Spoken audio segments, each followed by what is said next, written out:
Well, this is Dateline News and Conversation.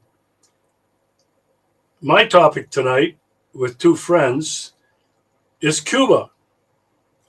While everybody else is talking about Russia and Russia's response to the United States EU attack on the dormitory at the university in Lugansk, whether or not Russia sent a message to the United States, to France, to UK, to Germany, who are behind these attacks.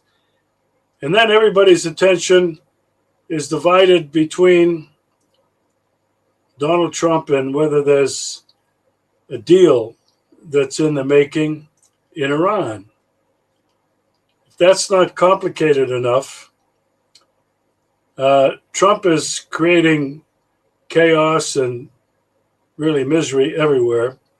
So tonight, we're going to focus on Cuba.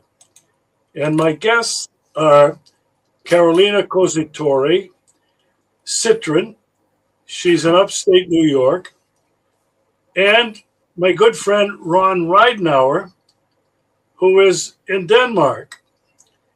Now, the two of them have spent a good many years living in Cuba and working in Cuba. And so tonight, I have a number of questions to ask them. First of all, Carolina, I want to start with you.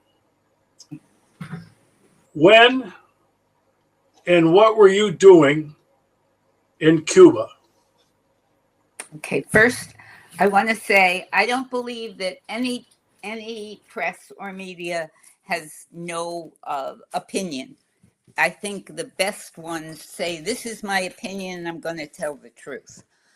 So I showed the Cuban flag because that's where I'm coming from. I was in Cuba from 1998, living there and working there, 1998 to 2008.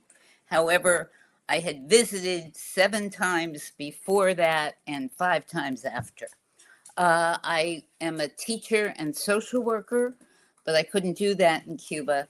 So I worked for Prensa Latina as a copy editor, and I wrote feature articles and started an e-magazine and loved it. It was my very best job, and I love the country. Obviously, if you stay there 10 years, you love it. Okay. Carolina, I want to thank you for that. I'm going to have a number of questions for both of you, but I want to bring Ron back on. And Ron, I'd like to pose the same question to you. When and what were you doing in Cuba? Right. Well, as Carolina said, I have the same approach. My ideology is with Che. And the first demonstration that I attended when I had recently gotten out of the United States Air Force was when the United States invaded the Bay of Pigs. And I signed up for the Fair Play for Cuba Committee. And I've taken this card with me since then. And that's like, a half a century or more than that. And even when I was in prison, I got it sent back to me. So I was in 1987, I was in Denmark, and I was on my way to El Salvador to help the guerrillas there with propaganda, and that's what they wanted me to do. Well, to get there, it was best for me to land first in Cuba, because Cuba is very international and helping, guerrilla movements in many places.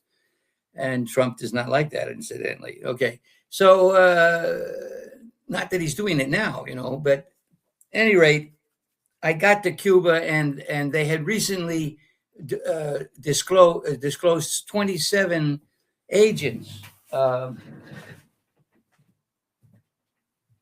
I think Caroline has that book. Anyway, it's called Backfire, the CIA's biggest burn, and they had infiltrated the CIA. So the Ministry of Culture asked me to come and live there and write a book about these 27 double agents. And so I did. And since then, I've written 6 other books about Cuba. And so I would live there I lived there until 96. Oh, yes, this is very relevant. I worked 4 years for Prince Latina, and I left in 96, just 2 years before she came and worked for Prince Latina. We had more or less the same job. I wrote more reportage than not, and did various features. That's my book. She found it in a thrift store. It was published in 91. And we had the ceremony for it at the Ministry of Interior, which is the Secret Service. All right. I find it very fascinating how each of you ended up in Cuba, how you fell in love with Cuba, how you've identified with Cuba. But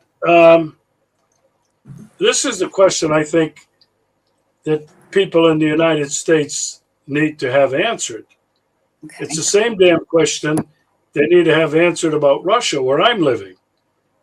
Can you tell our audience how you experienced life in Cuba while you were there? Ron, I'll start with you. Well, my new friend, we found each other through you, and that's my clock. That shouldn't be. And one of the online magazines, Covert Action Magazine. Caroline is writing for it, and I used to write it for it. I'm just not writing now. But at any rate, it's a good website. And so we contacted there, and then through you as well. She wrote a book about Havana, and I'm halfway through it. Well, she describes the Cuban people, and I told her earlier today, I don't want to critique her book until I'm finished, but I said one of the most beautiful things about it is she describes the people really the way both she felt from them, what she got from them, and what I got from them. And that is, in brief, if I can ever be brief, a warm, open-minded people who are curious. They are not afraid of communism. They don't, some of them are hinoteras. I mean, some of them do prostitution, and there is pimping, although pimping is illegal, prostitution is not. The woman is protected by the laws. But anybody goes up to a tourist and says, I hate Cuba, and would give me $1, or that kind of thing. And there is prostitution. So, but they make friends. They're helpful. You got a problem, they're helpful. They're very active people, and they're very solidarity people. We might want to get into that. Many Cubans went to help Russia, and that's an issue that one can discuss. But they always helped Africa, and Che tried to have a revolution in Bolivia. So they have spread their ideas, and of course, Western capitalism hates that. And that's why they want to do them in. And Trump is just one of all the presidents that tried to do him in, including Obama. 638 times did they have plans to murder Fidel Castro. Yeah. So, Carolina, how did you experience life in Cuba? Was it calm? Was it peaceful? Were people protesting in the streets, down with America, down with Obama? Did you feel safe in Cuba? Oh, it's a very, very safe country. You know what I thought when I went to Miami and experienced Miami? I said, this is like Havana, only it's violent. Havana is not violent. Very safe. I walked, when I was first there, we would go out to a nightclub bar at night, and I'd walk home alone at 3 a.m. I was never afraid. never afraid. Yes, there is prostitution. I think part of it. Well, I don't know. I can't give a cultural uh, definition of anything, but I do know that tourism doesn't help that. Um, what did you ask me? What were the people like? The people are very friendly. Very, very friendly. And they like Americans. Don't ask me why. I don't know. But they do. Um, and they are not afraid to speak their mind. I mean, you hear this. People are afraid. That they're not afraid. You know, they will tell tourists for money what they think they want to hear. So if they know, for example, it's a US tourist, their first time there, they may speak badly about the government because they want to be liked. But no, I saw people. I was telling Ron this morning. Part of I'm not too well. I'm worried about Cuba. I am because they're hungry and it's hard to fight back when you don't have enough to eat. But I saw the combatant people when every May Day there's a march, but during the problems with Elian, when the people marched, I mean, Fidel led the march in tennis shoes, and they were so combatant is the only word I can think of, and I was so proud, because they will defend themselves. So I think it would be a Who is mistake. Elian? Oh, Elian, I'm sorry. Elian was the child in 99. I looked up his father's name was Juan Miguel. The mother took Elian, was 5 years old, in a boat to come to the United States.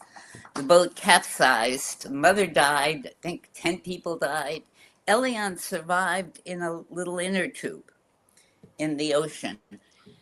And he was picked up and brought to his great uncle. And they wanted to keep him in the United States. Well, his father was in Cuba. His father wanted him back. And it became an international incident. And they they had pictures. They took him to Disneyland and all these toys. And they offered Juan Miguel $1 million to come to the United States and live with Elian. And he said no. Wow. And Elian now is in the National Assembly. He's grown up, and he's a representative in Cuba. Wow, that's quite a story. Let me ask you this. Most people know about the Cuban Revolution, Fidel Castro, Che Guevara, and I'm wondering if they still are holding on to the revolutionary spirit. Are they pro the revolution? Or how would you describe them now that Raul Castro, succeeded his brother, and now Donald Trump wants to swoop in and do to him what they did to Maduro in Venezuela. But Ron, I want to start with you. Are the Cuban people still very much pro the revolution? Well, I'm not competent to answer that any longer. The last time I was there was in 2009. I was there for 4 months, and I sat beside the previous director of Prensa Latina while we covered the 50th anniversary. It was the 50th anniversary of the revolution, and Raul was giving a speech. And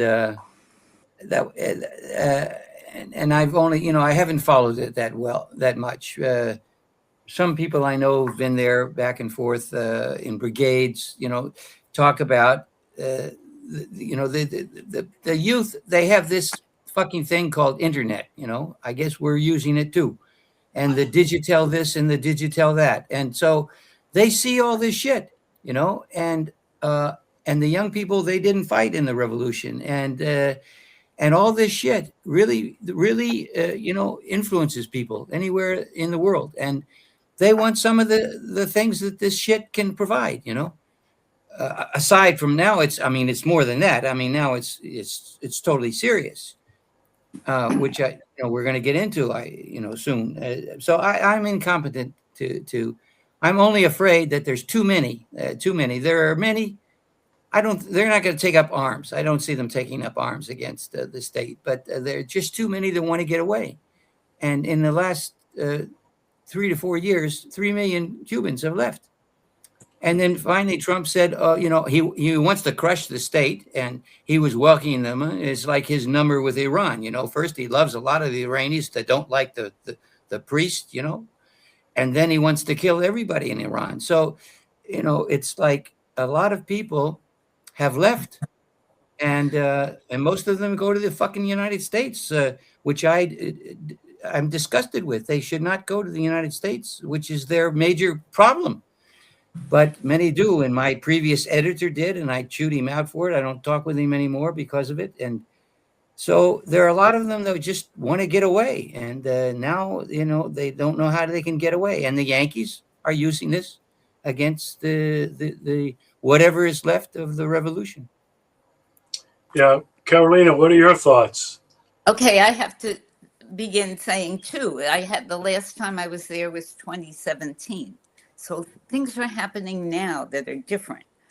But the United States has, for a long time, encouraged immigration to the United States from Cuba. We had the wet foot, dry foot rule, whereas anybody else was not allowed to come to the United States.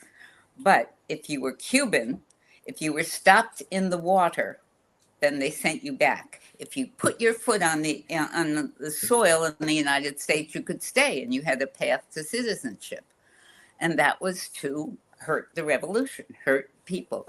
But the people I know, I used to say they came right after the revolution. People left for political reasons. They didn't want communism. They didn't want socialism. After that, I said they were Walmart immigrants. They wanted things. But the people I knew who left went to Europe, except for I told you, my stepdaughter and ex-husband are in the United States, which, yeah. Okay. Let me ask you this. Both of you have acknowledged that you are not familiar with what's going on the ground in Cuba today. It's been several years since each of you have been there. And Carolina, you said, there's a lot of American tourists and peace organizations that have been going to Cuba over the years. They have been going there to show solidarity. And you mentioned that some of the Cubans were willing to, maybe for money, tell the tourists what they wanted to hear. But I wonder if each of you could comment on the 60-year embargo, first leveled by the great charlatan, the great Trojan horse that America's ever had, and that would be Barack Obama.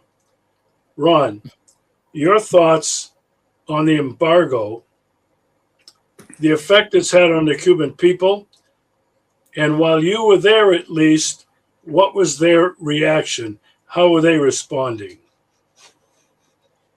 Well, I got there first, as I said.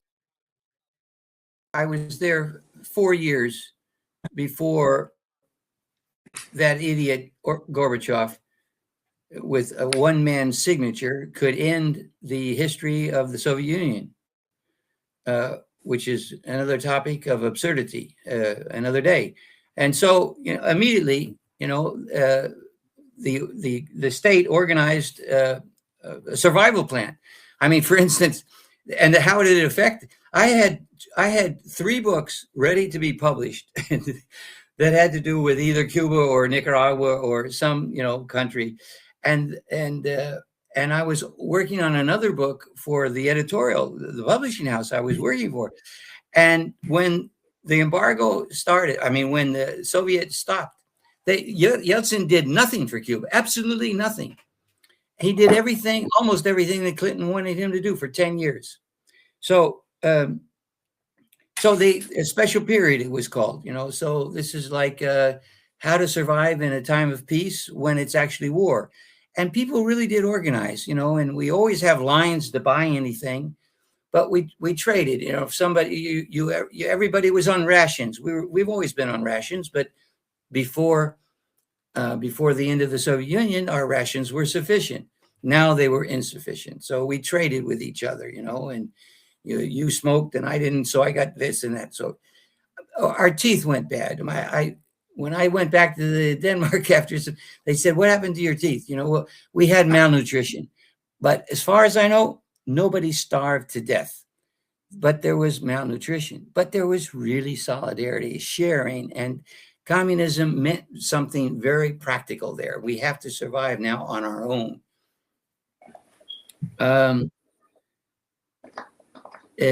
I said about my books. So none of them got printed because, if they were printing 100 books when times were normal, they went down to 10. So everything that was like not essential was cut back. But from what I understand now in the past several months, what we experienced then, and I was there through the worst part of the special period, and we were coming out of it when I left somewhat. But what's happening now since Trump came in, it's worse than ever. It's just it is frighteningly creating misery, which is another reason why I want to criticize those that sat down with that son of a bitch, the CIA director. And we'll get to that in a bit, I think, or I will take it up myself. Okay, let's get to it in a bit. I want to know who that SOB is. But Carolina.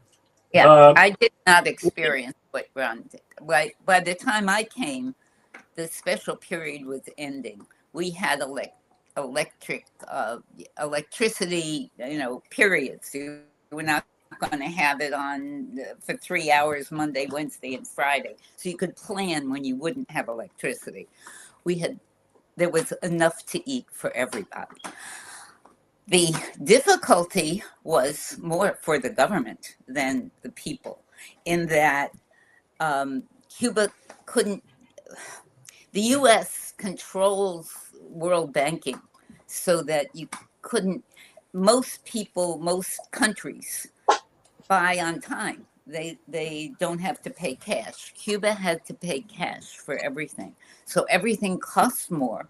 And it was difficult, but yeah, nobody was hungry when I was there, and we had a big billboard, and I don't remember the number, but like 3 billion children will sleep on the street tonight in the world. Not one of them is Cuban.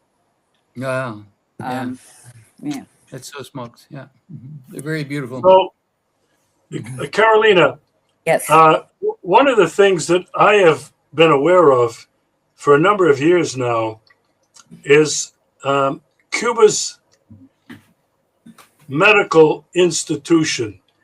It's universities that's training doctors, specialists, nurses, and it's really quite well known from public sources, open sources, that Cuba's been sending medical teams to Africa, to Central and South American countries, to help with disease, to help with other medical issues. Ron, what can you tell me about that from your experience? Was that in play back then? The medical training, the medical institution? Oh yeah, definitely, definitely. Biotechnology, is an area in the outskirts of Havana where they are producing. When I was there, they produced 10 of the 11 vaccines that they gave to every child. They had to import one.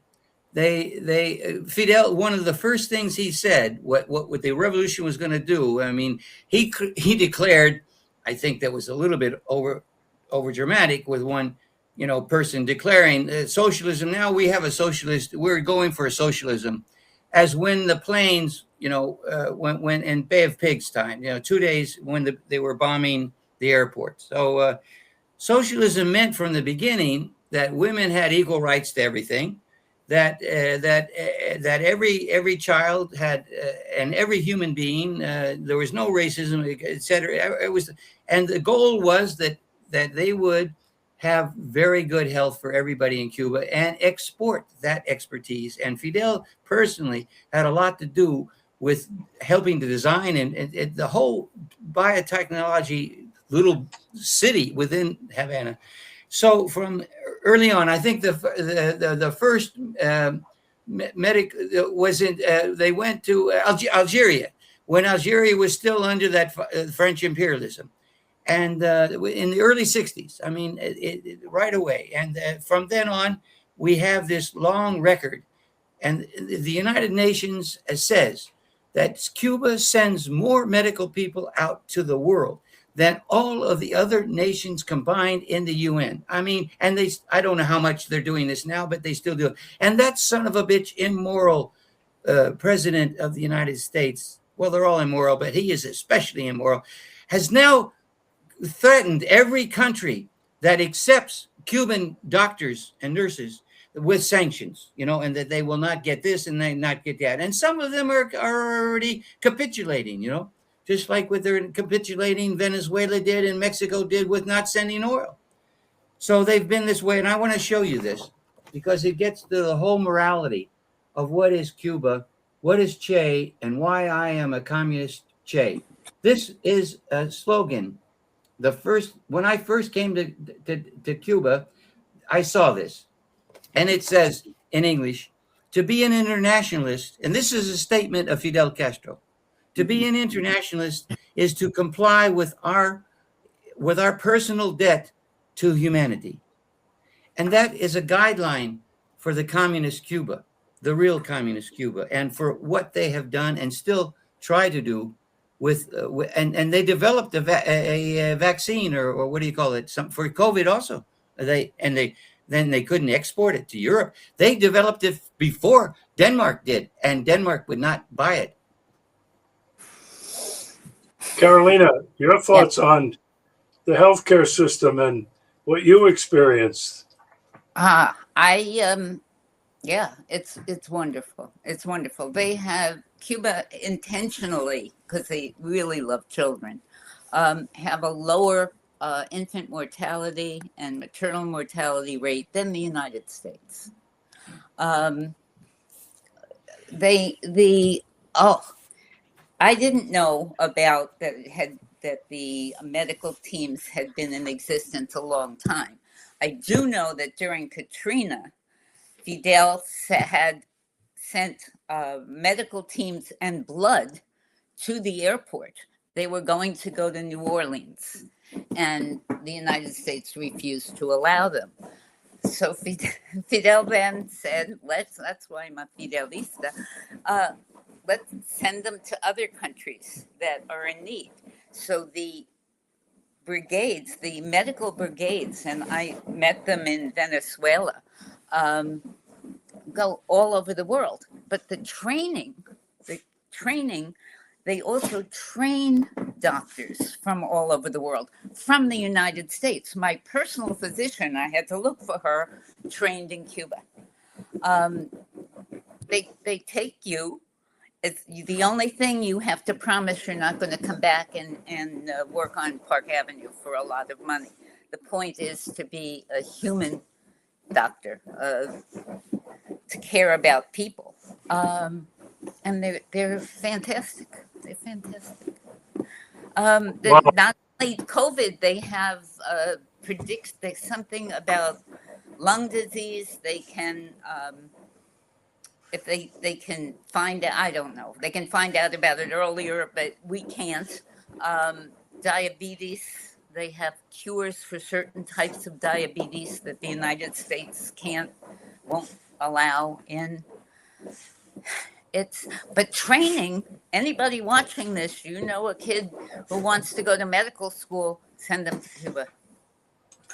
Let me ask you this.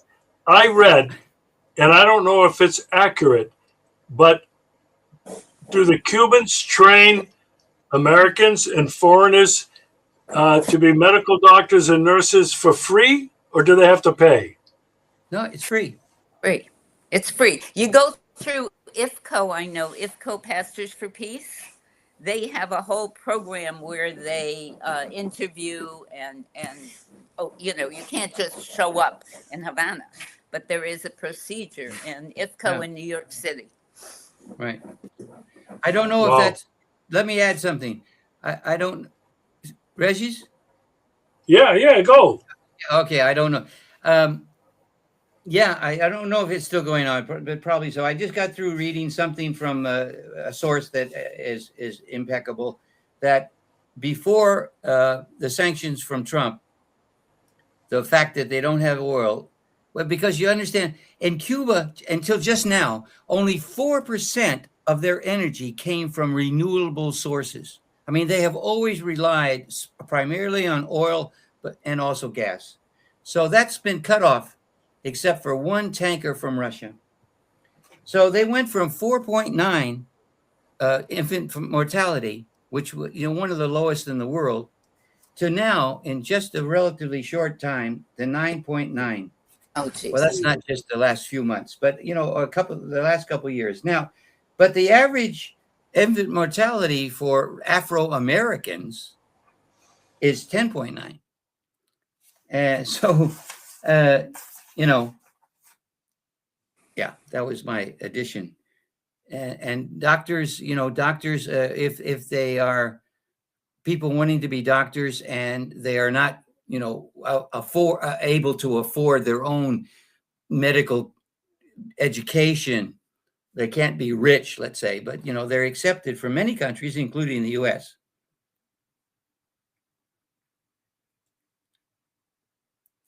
No. Let me ask you this, Ron. What about the educational system? And are Cubans, since the revolution, educated? Do they have free education all the way through university? Oh, yeah. All education is free. Well, tell me about it. I mean, are they highly educated? Are they just like minimally literacy at just a minimal level? Or, I mean, how would you describe the Cuban population in terms of education? Well, from what I know from my time there, I don't know today. But in fact, today, for several months, the University of Havana, which is their Harvard, you know, their Oxford, you know, and where Fidel got his education, it's been closed. They don't have the fuel to run it. I mean, we're talking about there's not lights in people's homes or in hospitals and for most of the day.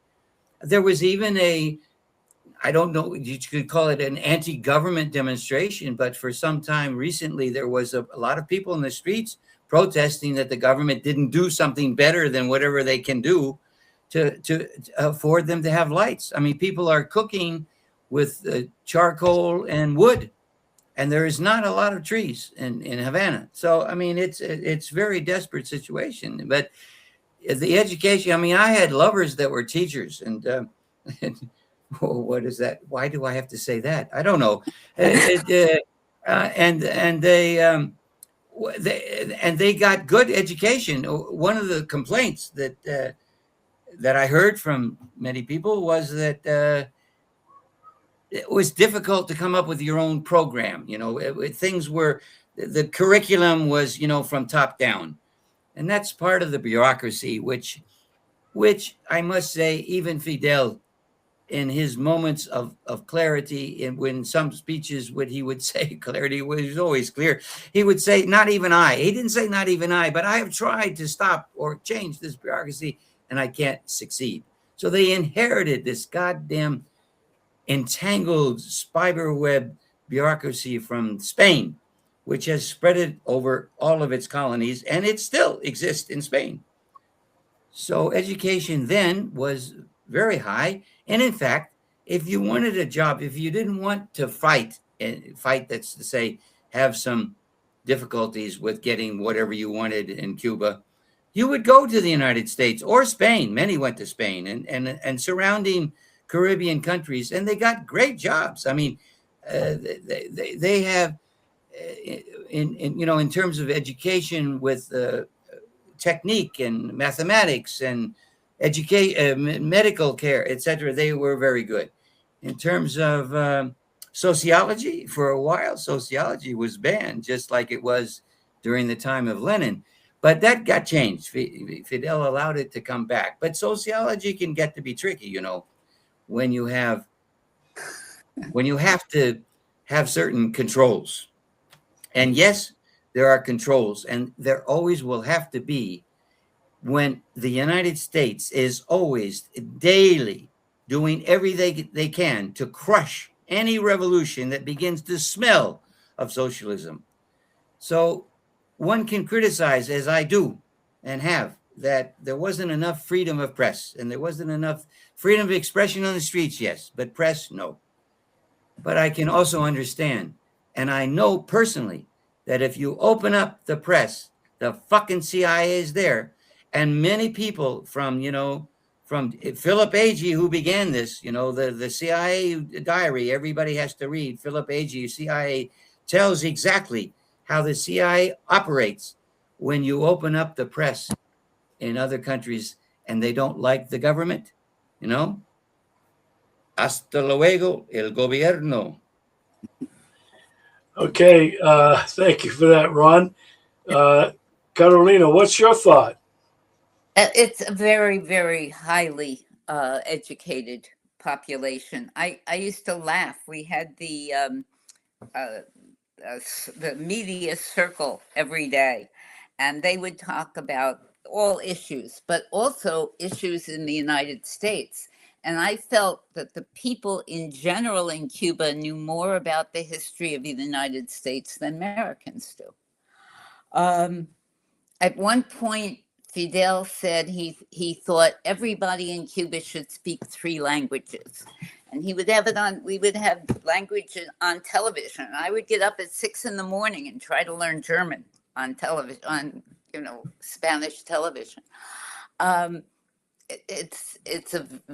But going back to the internet piece, I think it's true that not just young people are influenced by the internet, and people are blaming the Cuban government for things that the U.S. is doing, for the blockade. If you're not allowing oil, there's only so much the government can do. They're doing it, but there's only so much. It's not, I don't know. I wish I had the answer. Yeah, we need Fidel, but yeah, I don't know what to do. It is not the fault of the Cuban government right now that people don't have electricity. Go ahead, Carolina. Yeah, no, it's our fault. That's what I was saying. It's the U.S. fault, and I don't know how to stop us. If I am open to ideas, I think telling more and more people what Cuba is really like is good. I don't know. I would think now for maybe 20 or 25 years, Cuba has been at the top of my bucket list.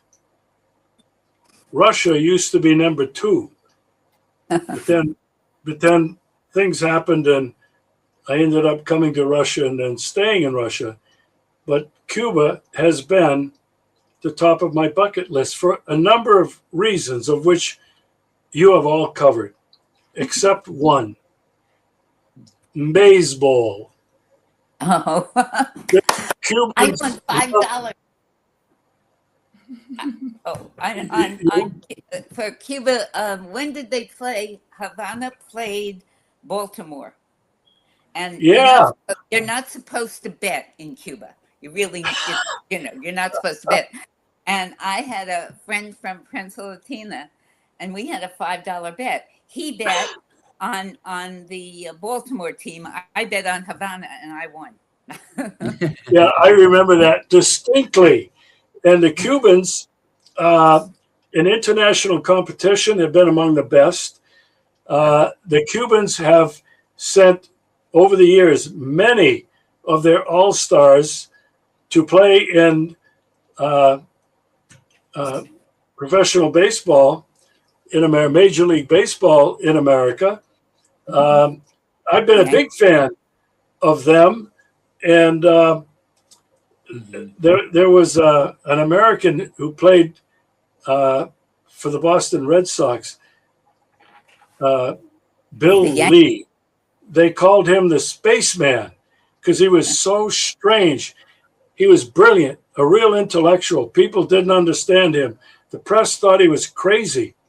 But Bill Lee used to bring teams of American baseball players, not professionals, to go over to Cuba and play against Cubans.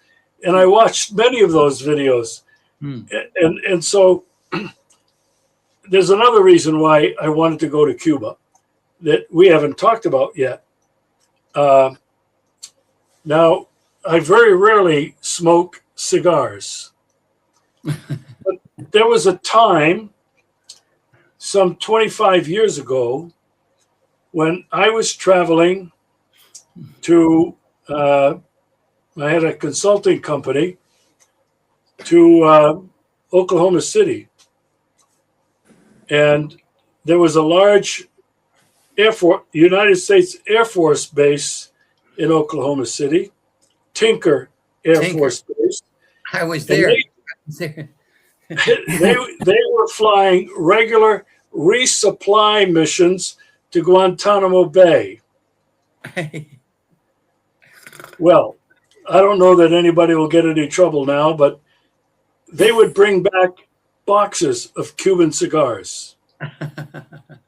And there was a man who was the husband of a woman who was working for this agency in Oklahoma City that I was consulting over a number of years.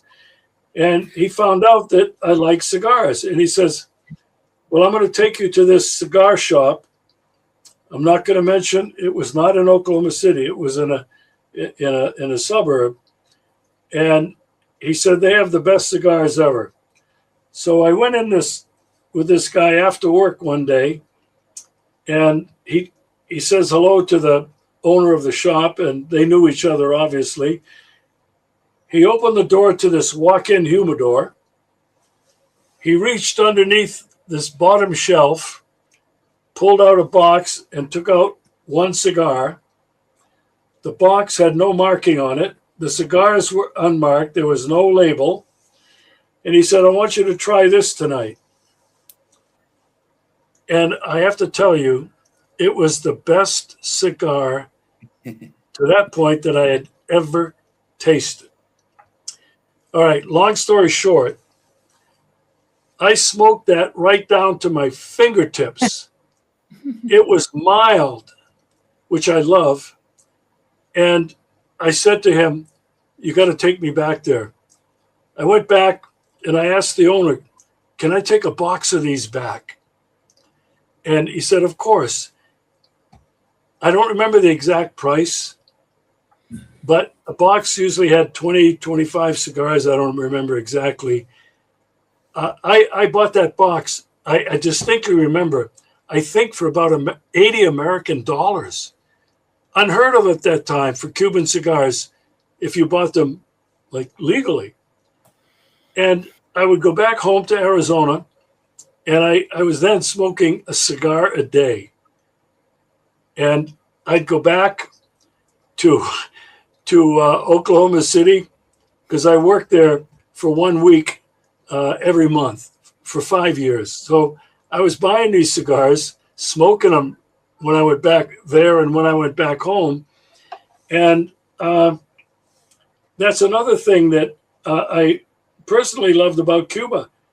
I've smoked cigars that the Cuban refugees who went to places like Nicaragua, like El Salvador, like Costa Rica, and they brought their seedlings and planted them there. They make good cigars. I still have not had one like I had in Cuba. Yeah, go ahead, Carol. That's like Havana Club. Havana Club, 7 years. Delicious. It's delicious. You cannot buy it here. Bacardi, the Helms-Burton law, stopped it and gave all of it to Bacardi has the right to use Havana Club name. It does not, I bought it here. It does not taste like Havana Club. They say it's made, they make it in Puerto Rico, they make it in Florida. It's not the same. I never, ever, ever had a headache the day after drinking at Havana Club. And sometimes in Cuba, we drank a lot. Never. But this stuff, yeah. Well, I always want to add something to this. Havana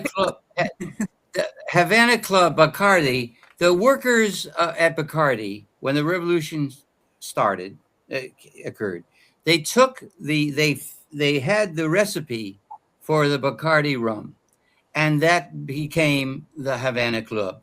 And Bacardi went out and got, his name, around the world. And baseball, well, that's a good example of how open-minded and friendly the Cuban people are. I went to baseball games a lot. I mean, that was my favorite sport. And I went one time when the fucking Yankees were there.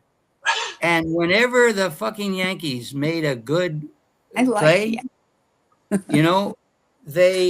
the Yankee team, I don't remember the name, but it was an amateur. I mean, because the United States is only professional. The United States has amateur baseball. So they couldn't play against the Yankees, if you're thinking the Yankees in New York. But when I say Yankees, I mean, people from the United States of racist military empire America. Yeah. So, but they would applaud, If a Cuban made a good play, they would applaud. If a Yankee, U.S. baseball player made a good play, they would applaud. I mean, there was not this, and when you talk about Tinker Base in Oklahoma, I mean, the symbolism of the symphony of us three. My father was stationed at Tinker Air Force Base in Oklahoma. And when I left, I was in Denmark, in Japan, in the Air Force. And when I went to the new base, it was also at Tinker.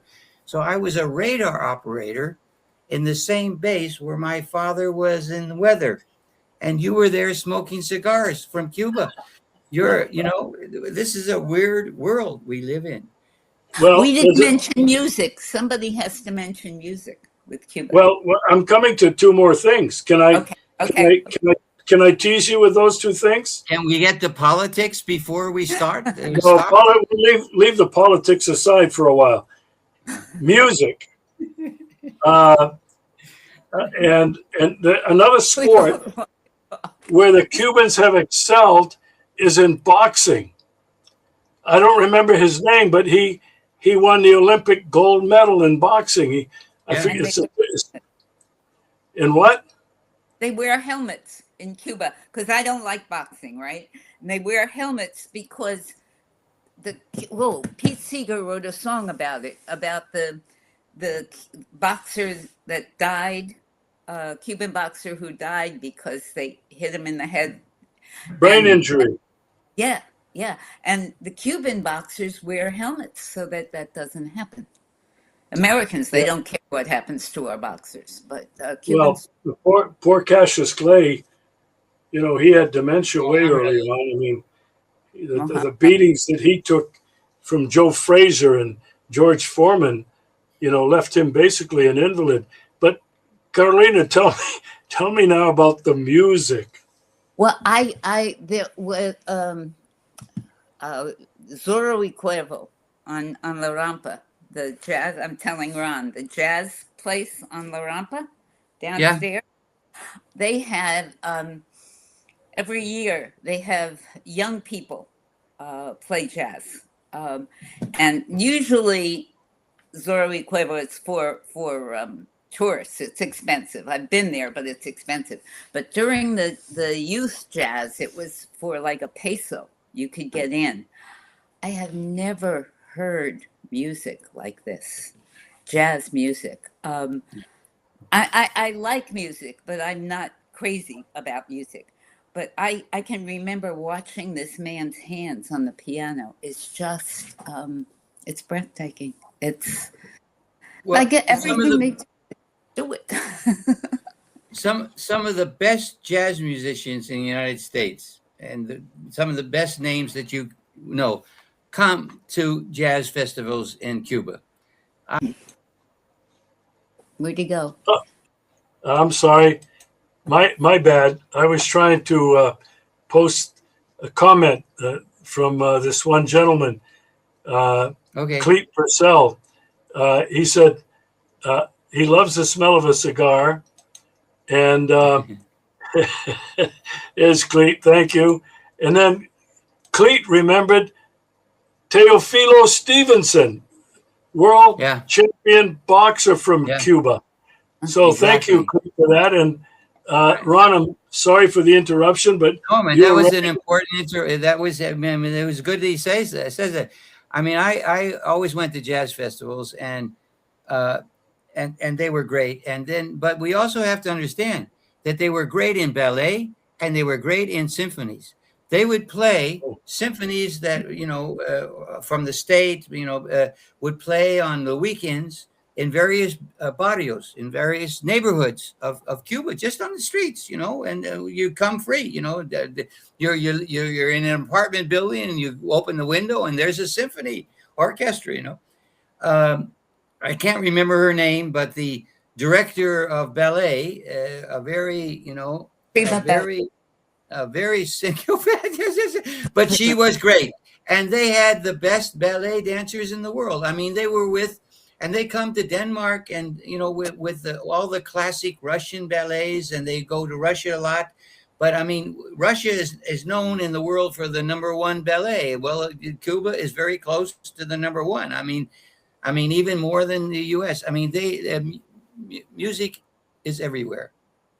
Carolina, Yes. you were going to mention the name. You tried to mention the name. I couldn't forget. I can't remember either. I mean, the prima ballerina, we'd see her all the time. Yeah.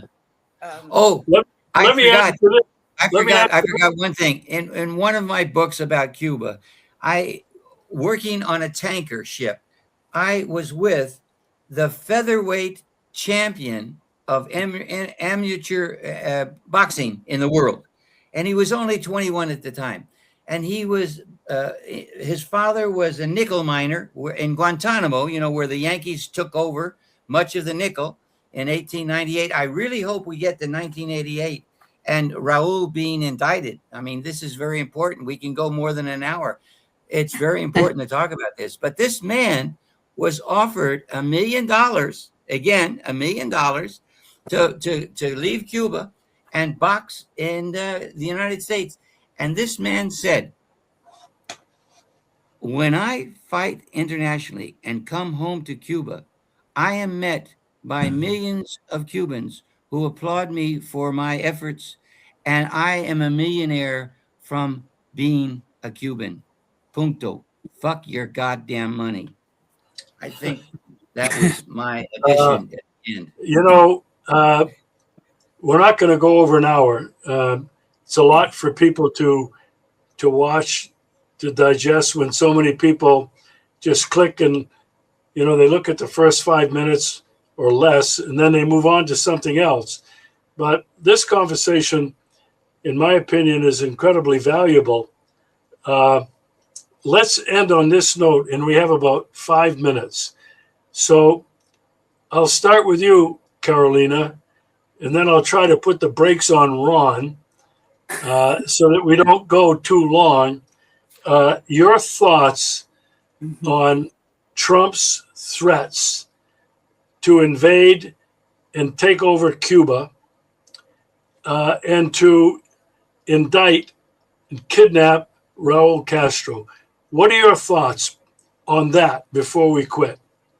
I don't think he's going to be able to kidnap Raul. I think the Cubans won't allow it. I do not believe they will allow it. Invasion, I think I said this to Ron. I'm 83 years old. I'm almost 84.